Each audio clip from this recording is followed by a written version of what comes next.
Hi, everyone. It's Tuesday and the 26th. Can you believe it's the 26th day of February? At least it's a nice one at that. A little bit on the cool side, just a little, but a lot of sun. And we've got more sun in the forecast. We've also got some more showers, not heavy, and a few snowflakes as well. And temperatures ranging from 30s to 60s, or near it at least, for daytime highs throughout your forecast. Perhaps upper 50s, I should say. No, actually, tomorrow we do have a 62-degree Wednesday in store. That will be the best day of your forecast. Already determined. With that said, still trying to catch up. Don't know that we'll ever get there, but tonight we will speak with the county and the school system about roads that were assessed again today, how that has led to school being in session on a delayed basis tomorrow, and what they are kind of trying to relay to parents in regards to roads they will not be able to travel in the big yellow buses. A fire that I ran out to just a few moments ago, just above my house in Dixie. Yes, we'll take a look at the voice from last night as we're anxiously awaiting tonight's next round for Nathan and Chessie Arnott. I've got the 15th region laid out for you as we've got scores and schedules as they stand now. And other news and information before I leave you. We'll go ahead and go right now to that structure fire, as was reported right around 4:30 or a little after, actually, earlier this afternoon, just as I was coming in to start producing the show. The Sagersville Fire Department responded to a call of a structure fully engulfed on Combs Street off of Dixie Avenue. I had literally just enough time to make the, albeit short, trip to Dixie, just above the house, and back, and bring you this footage with very limited details. But what appears to be maybe not a controlled burn, but maybe an attempted controlled burn. I'm not quite sure. I do know that this was a mobile home that was being taken apart and was largely down to some sort of a shell, and then was on fire upon arrival of the Sagersville Fire Department, who was dousing water on nearby structures to keep the fire from spreading. Again, no other details officially at this time. If there's any more to the story, any other structures damaged or anything of that nature, we'll have an update for you on tomorrow's program. Now for an update on school and county roads via the one call that I believe most are aware of, as it was sent out by the Magoffin County School System earlier today. Schools in Magoffin County will be back in session tomorrow, running on a 1 hour delay after the system and the county have spent essentially the last, 60, closing in on 72 hours, assessing the damage to local, city, county, and state roads. Monday I knew I wasn't going to be able to go to school, but yesterday I met with Matthew and he kind of broke down some roads for me to be looking at. And so today we decided that we wouldn't be able to go today with the number of issues that some of the roads had, and it allowed him another day to get some of them taken care of. So what I did today was allow my bus drivers to run their routes, normal routes, to where they could get a bus to, and if they couldn't, they stopped, and then I have them take photos of some of the areas and some of the concerns. And what I'm doing now is just kind of showing them with Matt, and we're kind of doing an assessment of what he can get to quick and what he's already taken care of, and some of them he was aware of, and maybe a couple of them he's not. Judge Executive Wireman says that county crews have gained quite a bit of ground in the past 24 hours since we spoke last, and that the state has offered to volunteer the National Guard to come in and speed up the process. Right now, I've still got my road crews out in various ends of the county. We're primarily in the northern end. We're over on Literal and Mine Fork, and we're on Grape Creek, and I think we even got crews heading down toward in the Middle Fork area. But we've got a lot fixed in these 2 days or 3 days now, I guess. Time's flying, and we're addressing them as fast as we can. But I don't have all of the roads that's been fixed yet. We're going to meet here in a couple hours and see where we stand, because I've had an offer from the state to possibly send in the National Guard with some of their equipment, and they want to clean up some slips. But to the credit of a lot of people out there with their tractors and their buckets on them, they went ahead and cleaned some of them up so they're temporarily passable. And we're going to go around and see those ones that still are presenting imminent danger, and it could be that we request that additional assistance. The big road bridge that I sent pictures to you down at Lummy LeMasters, we've got a temporary way for those folks in and out. Should be completed by 4 or 5 o'clock today. We've had the state bridge inspector over there taking a look at it and looking at our plans, and we're in the process of getting what we plan to do for a permanent structure approved. But other than that, we're a lot better off today than we were this time yesterday. And a lot of that's due to a lot of hard work by the road crews and by the citizens out there. The roads here that Scott's bus drivers have brought in, we'll be going out to some of those, a couple of them I wasn't aware of. But we'll get those addressed, and hopefully we'll be back to some sense of normalcy here pretty quick. Along with the pictures, 19 different bus drivers brought them a detailed list of their routes, the troubled areas, and the areas that weren't as well, identifying where there were small breaks in the pavement, where roads were completely washed out, where roads were maybe impassable for a large bus, but possibly for a smaller one, and some places where a slip had already been taken care of, but another one had happened right in its place or very nearby, with the schools attempting to contact all the affected families. Some of these roads, the buses will not be able to run on tomorrow, but we're going to try to contact families and let them know that what roads we're going to be running on, and we're going to go on a 1-hour delay, so that allow more visibility for the drivers to see the roads and see some of the concerns, because even though they spotted them today, you may forget, and so we're just trying to make sure we keep the children as safe as possible. And one of the things with the slips, those slips, we went up to a couple of roads and cleaned slips out, and come right back. Yeah, 2 hours later you call, hey, 300 feet up the road, got nothing. And that's the thing, trying to keep caught up is a problem. And I've got another flood-related story for you coming in just a few moments. Yesterday, the McGoffin County Rescue Squad Captain Carter Conley detailed how the squad had made 5 stranded motorist rescues. Well, I have a story and an interview with one. I'm not sure if it's one of those 5 or not, but it's how I, under some very unusual and somewhat unfortunate circumstances, met a state elected official who didn't make it through McGoffin County as planned. We'll talk with our state's auditor and his events pertaining to the flood in just a moment.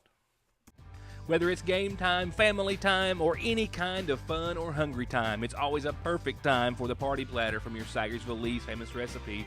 20 crispy buffalo wings, 20 hot and spicy wings, fried pickles, cheese sticks, jalapeno poppers, mini corn dogs, jumbo breast strips, and spicy jumbo dippers. It feeds a crowd for only $34.99, and you get $3 off if you call and order one at least a day ahead. It's party time at your Sagersville Lee's. Here are just some of the sizzling hot deals this week at your Sagersville Save-A-Lot. Chicken drumsticks and thighs, 69 cents a pound in family packs. Pork ribs, 99 cents a pound in family packs. And boneless chicken breast, $1.69 a pound. Red Baron pizzas are on sale, $2.99 each. And Sara Lee honey wheat loaves of bread, $2.29. And pick from the tastiest varieties of apples for only $1.99 per 3-pound bag. Price is good through Tuesday, February the 26th at your Sagersville Save-A-Lot, and be sure to check out their new website at savergroup.com. Heart disease. It's the leading cause of death for men and women, taking 1 of every 4 lives. And it's not just affecting older adults anymore. Obesity, high blood pressure, and smoking are causing heart disease in those as young as 35.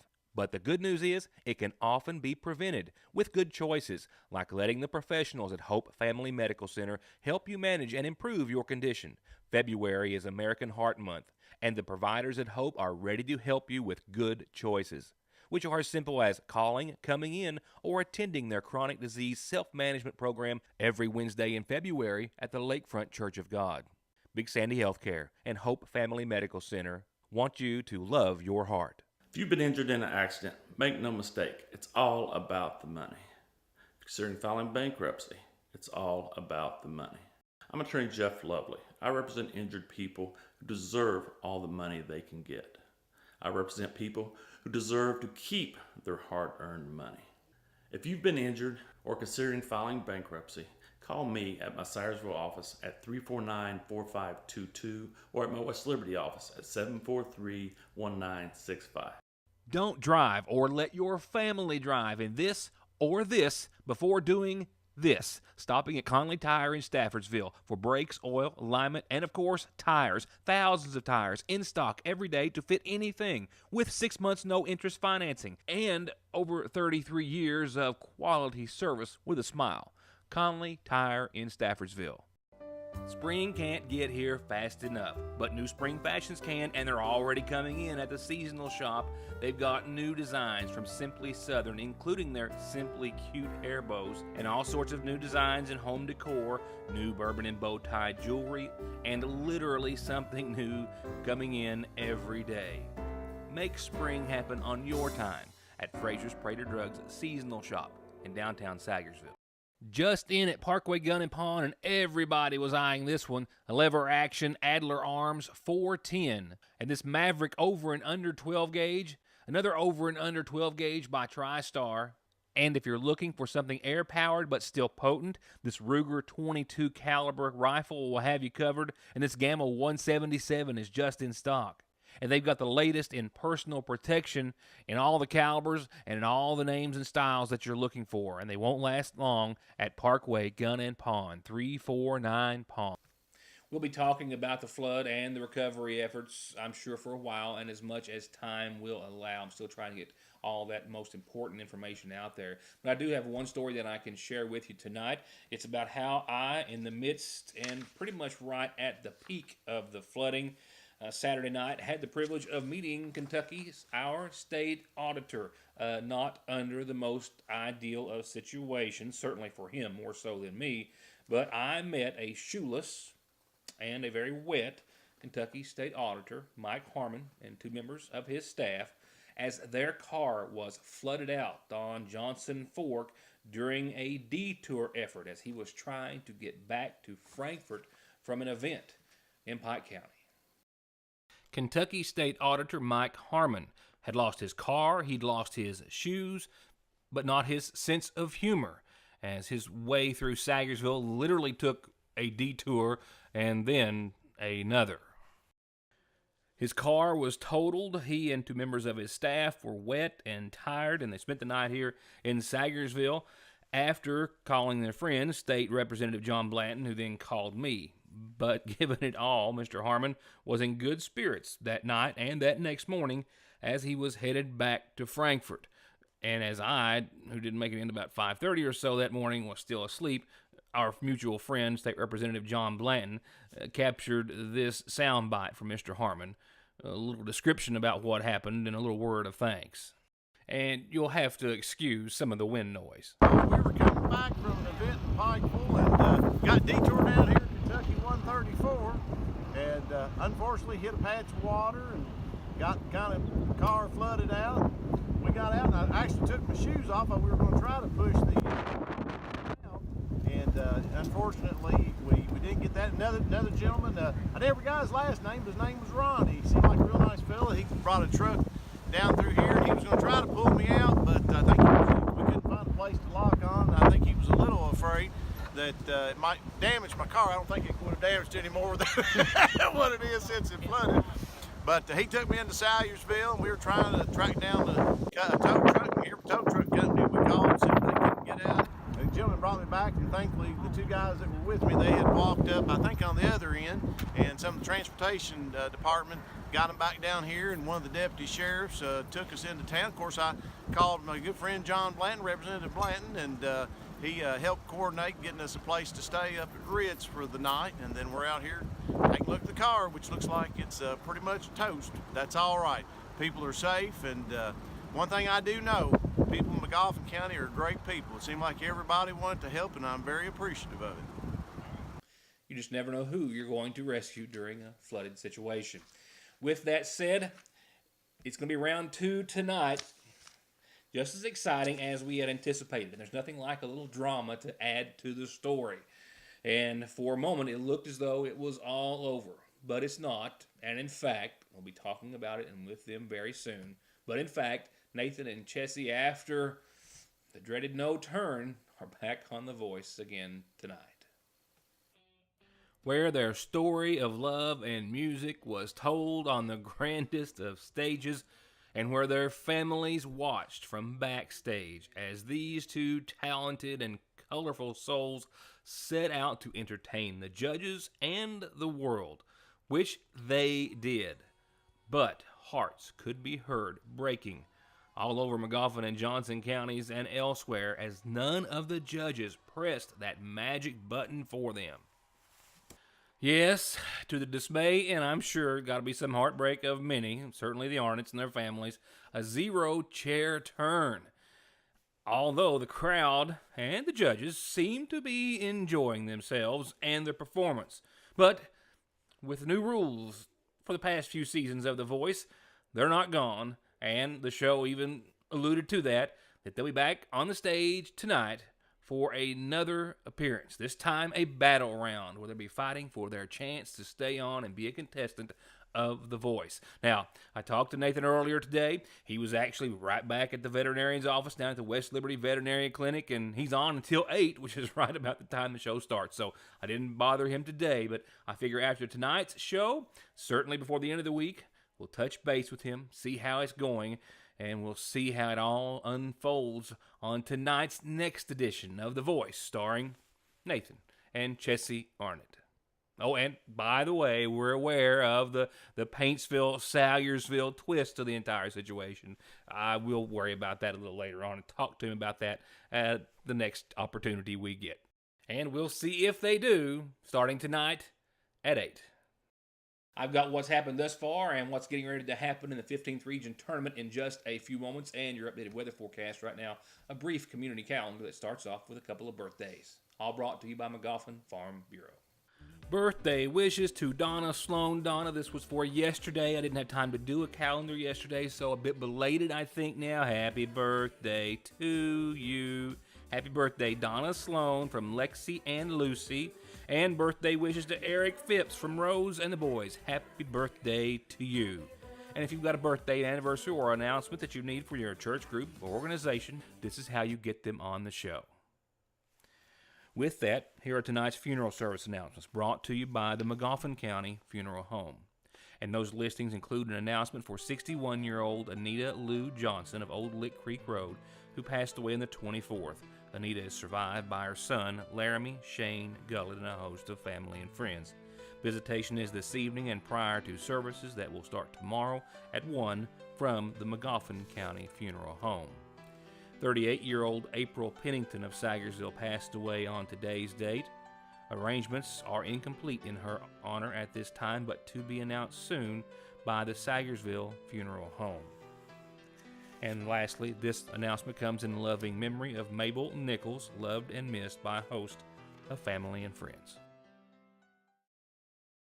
Check out the newest arrivals at Gateway Motors, like this 06 twin-turbo V8 all-wheel drive Range Rover, this 06 Jeep Commander, full-size trail-rated luxury, this 05 GMC Yukon with third-row heated seats loaded up, and they've got an 08 Nissan Frontier four-wheel drive V6 automatic with only 122,000 miles. And this 06 F-150 has 119,000 original miles. And you can drive off in any or all of these for about $200 a month at Gateway Motors in Sagersville. 349 cars.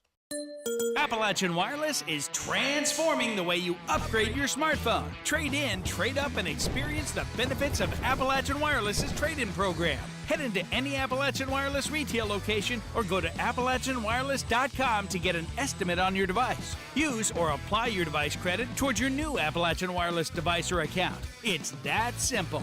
Just another way Appalachian Wireless proves better service and bigger savings. That's today's Appalachian Wireless. Car wrecks, truck wreck, disability, workers' comp, slip and fall, wrongful death. Your case matters to you. Your case matters to us. Contact McFarland Tinker Law Office. With our combined experience of over 58 years, we're here ready to work for you. From brakes, exhaust, suspension, fluid changes, to expert collision and auto body, to turning your 4x4 or diesel from mild to wild, get real auto maintenance, paint, and repair at Black Smoke Performance in Dixie of Sagersville. 349-8780. At Sagersville National Bank, they know your house is much more than your home. It's an investment, and for many of us, the biggest we'll ever make. And whether it's for needed repairs and maintenance, or a new addition or renovation to give you some more room and more equity, let Sagersville National Bank deal with all the financial work and worry. Real and real competitive hometown, homegrown, home improvement loans at Sayersville National. The flu and flu-like illnesses are widespread in Kentucky, and they're not going away anytime soon. So odds are, if you aren't or haven't been sick, you likely will be. And Parkway Pharmacy has exactly what we all need to fight it and any other cold or illness. From immune boosters for adults and children as young as 2 to all natural homeopathics made right here in the United States of America. They can help prevent you from getting sick or get you fast relief if you already are. With great tasting and easy taking gummies, powdered mixes, rapid melting fruity tablets, and syrups at Parkway Pharmacy. Well, for what I would expect to be obvious reasons, I have not made it to the Expo Center yet in Pikeville for any of the 15th region. We'll most certainly make it there before the end of the week because, well, of course, the Lady Hornets are going, and I have to make sure I'm there by then. But tonight will be the second round of boys action following 2 games last night. Here's how it turned out last night and what lies ahead. Last night in the boys bracket, the now 25-7 Johnson Central High School Golden Eagles eliminated the now 16-16 Prestonsburg Blackcats 80-49. Prestonsburg, the 58th district runner-up, while Central, the 57th district champs, now go on to face Shelby Valley's Wildcats. Valley now 28-5, the 59th district runner-up to Pikeville. Valley, who sits at the top of 15th region standings, who nearly doubled up on Phelps last night, 59-33, the final score. Moving on to boys action tonight, it is Floyd Central versus Paintsville in Game 1 at 6:30. Floyd Central 6-24. Of course, they lost many of the players on their team in protest of their coach. They now have a new coach, Sean Hager. Some of those players have returned, and they're on a 3-win streak, and they're the 58th district champs over Prestonsburg, and they're taking on the Tigers of Paintsville. The Tigers are 18-7, and of course, your 57th district runner-up. In Game 2 tonight, tip-off at 8 o'clock. Pike County Central 18-13, the 60th district champions versus Pikeville 21-8, the 59th district champions who beat Pike County Central 82-56 in the regular season. Girls play gets underway Wednesday night in Game 1, tip-off at 6:30. We've got the 16-14 Johnson Central Lady Eagles, the 57th district champions, versus the 22-10 Lady Bulldogs of Lawrence County, the 58th district runners-up to Floyd Central. In Game 2 Wednesday night, tip-off at 8, Belfry 13-17, the 60th district champs, over Pike County Central, will take on the ladies from Shelby Valley, who are 17-15 and the 59th district runners-up. And in Thursday's tip-off at 6:30, we'll have top-seeded number 1, 27-2, Floyd Central Lady Jaguars versus the Lady Hornets, who are coming into the 15th region 7-24 and the 57th district runners-up, who've got their work cut out for them. In Game 2 Thursday night at 8, Pikeville 24-7, number 2 in the 15th region, 59th district champs, and Pike County Central, who come into the first round play at 20-11 and the runners-up in the 60th district. And here's what lies ahead weather-wise. Nothing severe, no major monumental amounts of rainfall. So glad to report. And in fact, we've got another dry and really beautiful day ahead tomorrow. As for the flooding itself, we have still, of course, some floodwaters that have had a hard time escaping, with the majority of the others which have receded. River, creek levels back down to certainly where about they should be. Certainly not a major issue as far as the actual level of the waters. But that's not to say some folks around the Red River, Kentucky River, Big Sandy, and Cumberland River basins, because they're going to see some continued flooding in those areas through midweek and maybe a little after. But we will see continued dry conditions, I'm so glad to say, for at least a little while, starting with tonight's 34-degree low, a light wind, mostly clear skies. Tomorrow for your Wednesday, sunny and 62, a breezy Wednesday ahead. Winds may hit 5 to maybe even 15 miles per hour tomorrow. Our next chance of precipitation is tomorrow night, but really about 2 to 3 in the a.m. on Thursday morning. That's when we'll see a 20% chance of showers, and then maybe a 40% chance by Thursday, Thursday night, we will see showers. We will also see a daytime high Thursday of 52 and a low that night of 37, but there are a few flakes in the forecast. Friday, low 50s, mostly cloudy, a 20% chance of some showers. Friday night, a chance of rain, maybe mixing to a little snow. Will drop down to the mid, maybe low 30s Friday night with some precipitation still in store. A few flakes that won't add up to anything. And then Saturday morning, maybe some snow showers to start early, no accumulation. And then we should top out at around 48. Saturday, a 20% chance of rain. Saturday night, cloudy, or at least mostly cloudy and cold, down to 24. The latter half of your weekend, partly sunny and much colder. 34 Sunday, a 40% chance of snow Sunday. And Monday, we dry up again, and temperatures will hit only about the upper 30s with partly sunny skies starting off next week. And that will do it for now. And you know, I do get asked quite often, as I did again today, why don't you make the show an hour long? I have the material. That's not the problem. It's my sanity and the time that it takes to produce it.